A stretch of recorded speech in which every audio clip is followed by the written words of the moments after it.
د عوامي نېشنل پارټۍ مشر اسفندیار ولی خان نن پېښور کې میډیا ته خبرو په مهال خبرداري ورکړې که قبایلي ضلعو کې زر تر زره قانوني ادارې او نظام پر ځای نشو نو دغلته به قانوني خلا سره مسلې پیدا کیږي. یو نظام او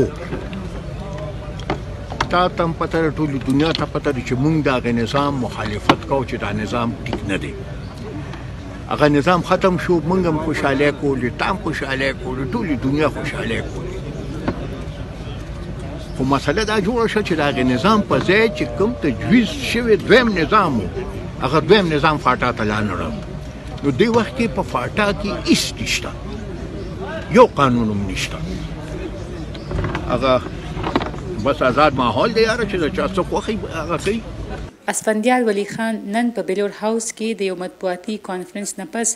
VOA ډیوه نیوز سره د خبرو په مهال د پاکستان تحریک انصاف حکومت نه دا هم غوښتنه وکړه چې د خیبر پښتونخوا یو تکړه وژل شوي پولیس افسر طاهر داوود په هکله تحقیقاتي رپورټ هم را مخامخ کړي او دا د وښودلی شي چې هغه چا وژلی او ولې وژلی. د طاهر داوود د مرګ تفتیش شوی دی. د هغې تفتیشي رپورټ چې دی دا وزیر اعظم صاحب سره په میز پروت دی. اخر ولې وزیر اعظم ما او تا ته نه ښیي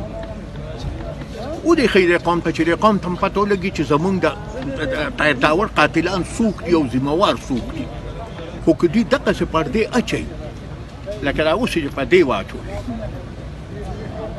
نو نقیب الله په هغې پرده واچوله نه هغې نه پس بیا هارون پلور صاحب شو نه هغه باندې پرده واچوله نو طاهر داوود شو په دې پرده چې واچوله سبا څه پته لګي چې ته یې زه یم بل هر یو کس چې په افغانستان کې روان د امن په هکله مذاکرات باندې هم اسفندیار ولی خان اعتراض وکړو چې دې کې افغانستان نشته. هغه ویل پکار د داسې مذاکرات کې افغانستان شامل وي او افغانستان یې مخکې بوځي. تحفظات په افغانستان کې دا دي چې د پاکستان پارلمان یو قرارداد منظور کړی چې د افغانستان به هغه مذاکرات موږ منو چې هغې ته زه نه یم پښتو کې زه ورته څنګه الفاظ ومومم خو چې افغان لیډ او افغان اون سربراهي به هم افغانستان کوي او ملکیت به هم هغه چې هغې خبرو چې دی نو دا به دغه د افغانستان وي. دلته اوس خبره دا روانه شوه چې روس هم ناست امریکا هم ناسته ده خبرو اترو پاکستان هم ناست خبرو اترو کې او طالب هم ناست خبرو اترو کې د افغانستان د حکومت نمایندګي نشته په دغه خبرو کې نو چې یو جرګه کې ته ما زه صدر نیم سبا د هغې جرګې فیصلې به زه ولې منم.